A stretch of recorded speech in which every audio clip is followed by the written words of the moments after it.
Here we are in our newly constructed, not quite finished, but now functional studio on University's campus. It's been a year.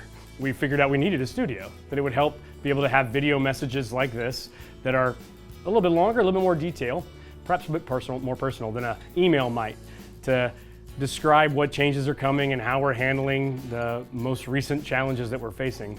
Here's what I hope you can remember. We have faced much together. This past year, we have learned how to do several different platforms of virtual. We have a Roku app now. We are doing all kinds of things. We have a studio that we're functioning in, meeting that challenge. We have found a way to gather since May 17th in person in small percentages of our historic physical gatherings, but in ways that have not caused, to our knowledge, any additional viral spread within our community. We've done our best to listen to both the civil authorities, the scientific community, and our medical community, who are all a part of our community that we're a part of, that we want to be good neighbors to. We want to make sure we didn't create a demand on hospital systems, and what a great job they have done in caring for folks along the way. And here we find ourselves in a time in which new seasons are upon us, new declarations are going out about what's possible within our state. And we should tell you that while we listen to all those groups, we have always committed to a collective family decision in the covenantal community of University, what's best for us right now, given what we know and given what God has called us to be and do. And so we won't instantaneously be going to 100% open this week. We have been at 25%, even though those scales went up in the community months ago. And then churches have been exempted from many of those restrictions. We've kept them in place because our priority has not been to maximize the number of people in pews.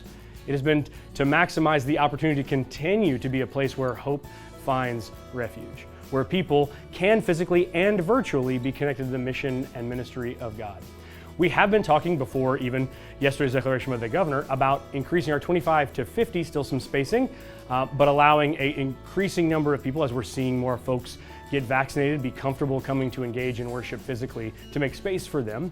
Obviously, Holy Week's coming. Registration will be open. Be sure to let us know you're coming to Thursday, Friday, Saturday night at Easter Vigil, and Sunday morning services so we can plan accordingly. We're going to take steps on the way to getting things where we know we're called to be, where we're no longer thinking first about a virus or about spread, but instead about the experience that God has for us, the truth that God roots us in, and the mission that He's built us for.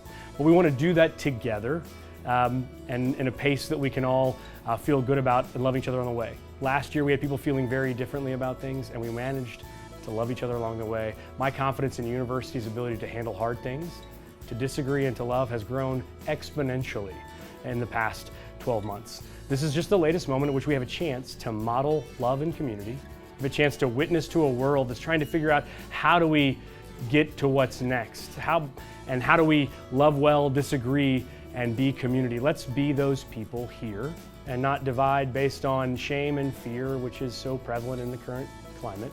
We're gonna be people of love, of trust and goodwill. We're gonna think of others before we only think about ourselves. That's countercultural. It's even counter our own nature, but Jesus calls us to offer ourselves as that. So we're gonna still ask you to wash your hands when you come in, to stay home when you're sick.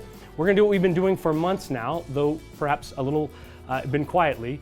We've never had our folks policing whether or not people were wearing their mask properly. We never wanted to be a law enforcement or ecclesial enforcement division. We wanted to invite people and encourage folks to do the best they could to protect those around them. We're going to continue to do that, particularly when singing, which invites the distance of spread when they're doing what we do here, which is sing. We want to continue to do that.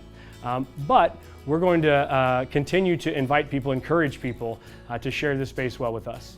I want you to understand that other folks may fill space, whether in your life, in your family, or here at church, differently than you will. Let's find a way to respond in love and hope. We're going to continue to do virtual worship as well as we can for those who don't feel comfortable yet to be in an environment that is changing.